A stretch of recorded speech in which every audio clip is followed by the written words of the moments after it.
Styles and formatting. To create a good video, you only need 3 things: script, and script. And these aren't my words. The master of suspense, Alfred Hitchcock, was the one who said this. He actually meant it for feature films, but trust me, for any video that you're going to make, the script is the key. It doesn't matter if it's a homemade, corporate, or a documentary video. The script is the main tool to make any project successful. That's why we'll talk about the script in this episode. We'll learn the different kinds of scripts and the tools that professional scriptwriters use in order to portray their stories. Are you ready? Let's start!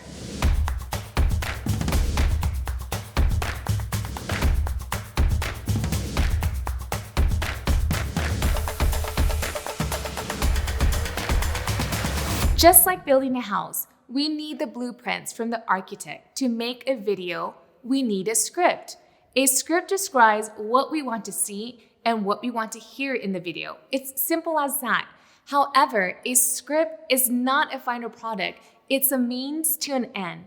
It's not a novel that is written to be read. We'll never see a script on the screen. It's just a tool to facilitate making an audiovisual product. Its main feature is to describe everything we see: the characters, how they look, their age, their actions, the place, the objects they interact with, everything we hear too: dialogue, sound, music. To write a script is writing all the information needed for the story to become a video. That is okay, but how do you write a script? There are different formats of scripts depending on the kind of project you're making. However, all of them come from the film script. It's the best known and the most commonly used. All feature films, series, and commercials that you've seen have been written in this format. That's why in this episode, we are going to learn this format in detail. If we learn how to write it, we can apply it to all of the projects we make.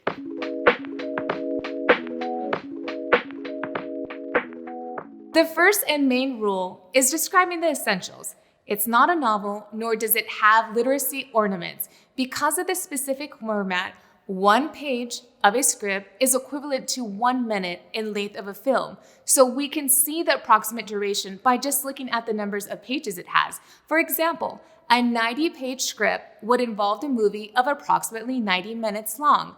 This method is really helpful to organize a production and make a budget. For this to work, the script must be written on a computer with Courier or Courier New 12-point font. You might think this font is dated, but there's tradition behind it. Thousands of scripts were written by typewriters throughout the early years in the Hollywood industry. However, the most important reason is the single-space font style. Every character has the same size and occupies the same space in the sheet. Therefore, 2 different words but with the same number of characters will have the same size, unlike what happens with other fonts. This is how we get to the same number of characters in all the sheets. Besides, the script must not have any line or regular spacing. The film script is written in 1 column with specific margins for each of the items of the script. Sequence title, sequence description, dialogues, annotation, page number, and transitions. Each one of these elements has a specific margin, meaning a different position in the document, to make it easier to be identified.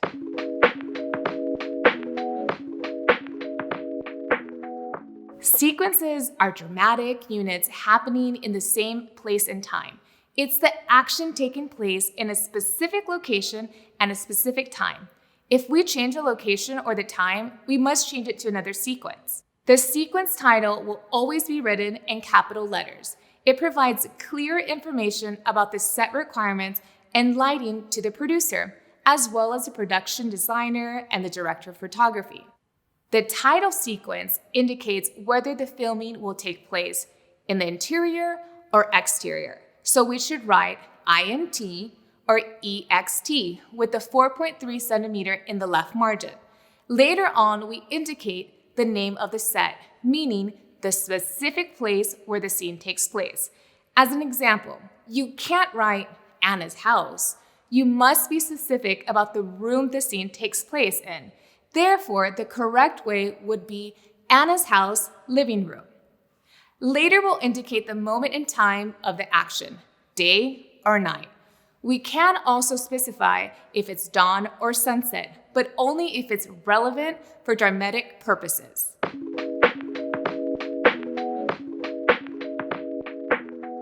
Once you define where and when the scene takes place, it's time to describe it. We'll do it in the sequence description right below the title. It's the precise description of what's happening in that specific time and place. This description is always made in present tense and in the third person. Remember, we are describing images that are actually happening. Therefore, our narration must be seen and heard.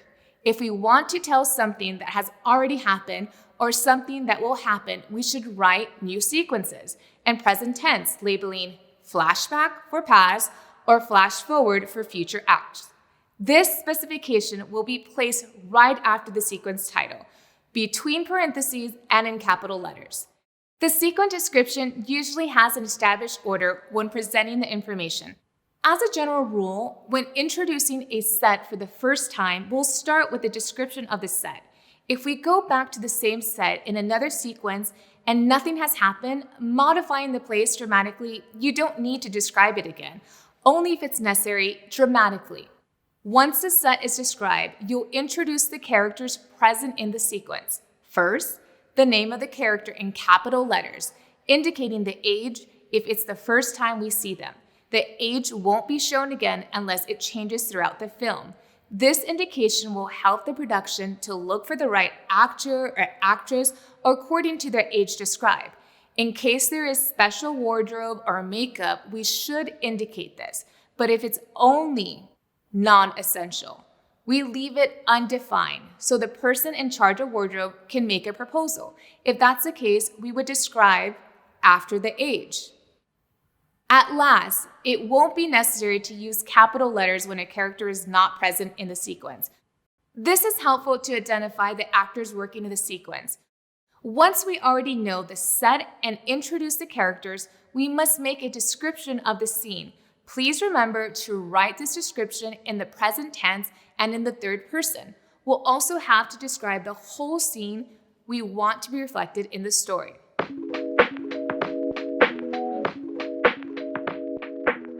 The next item is the character's dialogues, meaning what a character says. First thing is to place the name of the character talking, always in capital letters. It'd be placed in the center with the left margin of 10.4 centimeters. Below the name appears the dialogue with the margin of 6.8 centimeters towards the left and 6.1 centimeters towards the right. Sometimes it happens that we hear a character, but they are not present in the image, meaning they are off the camera. This is known as out-screen dialogue and must be described with OS and the right of the character's name, in capital letters and within the parentheses. Another situation in the dialogue may be a voiceover. It's basically a voice that the audience can hear, but the character can't.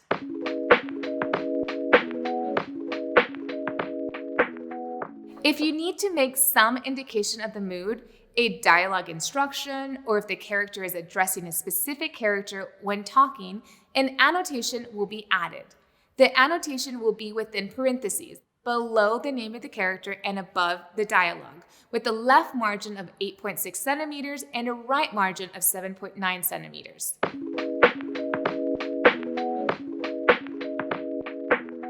All the pages in the script must be numbered.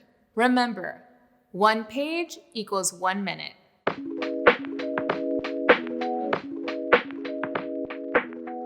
The transitions are instructions for the editing. They are usually placed at the beginning and at the end. In case you need to make a specific transition, you write it below the sequence with a left margin of 15.2 centimeters and a right margin of 3.3 centimeters. The most common ones are fade in and fade out, when you want to highlight the end of the beginning of a sequence starting from black.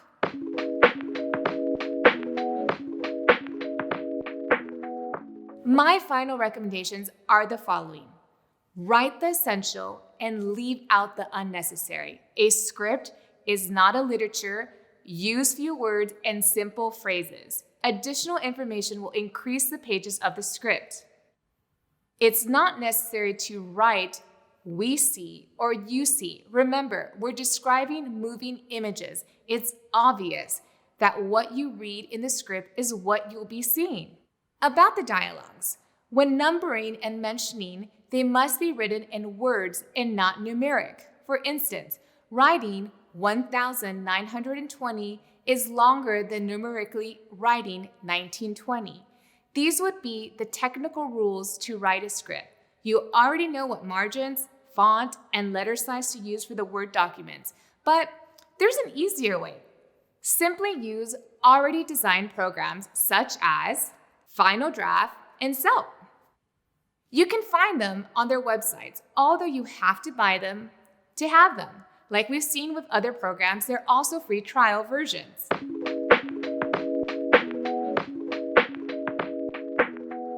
Other script formats.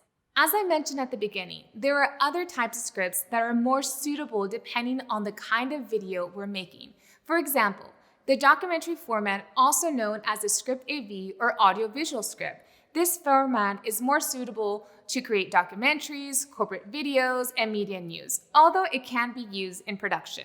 This kind of script, unlike the film script, is written in 2 columns instead of 1. These columns are also split into sections.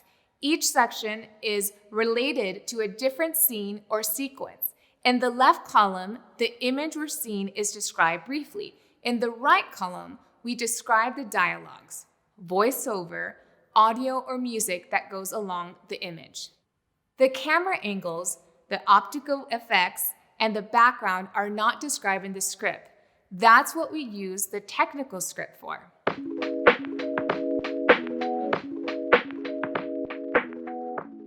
The technical script is another script format, but it's mostly a specific tool for the director and the director of photography. It's a guide of how to shoot the described scenes.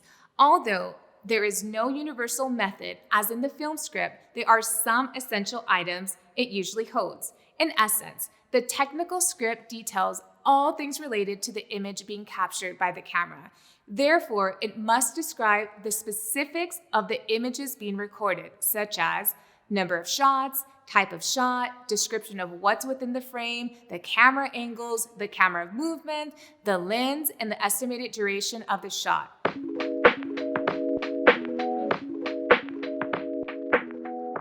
Last, and complementary to the technical script, we have the storyboard. Basically, it's a movie in drawings, like a comic book, and very helpful to visualize the production before it's shot. Each image represents a scene. You can make notes on the vignettes to complete the drawing. Remember, the drawing is a still image, portraying a moving image. Also, in the storyboard, indications of the camera moves can be made, or even the performance of the characters using arrows or descriptions.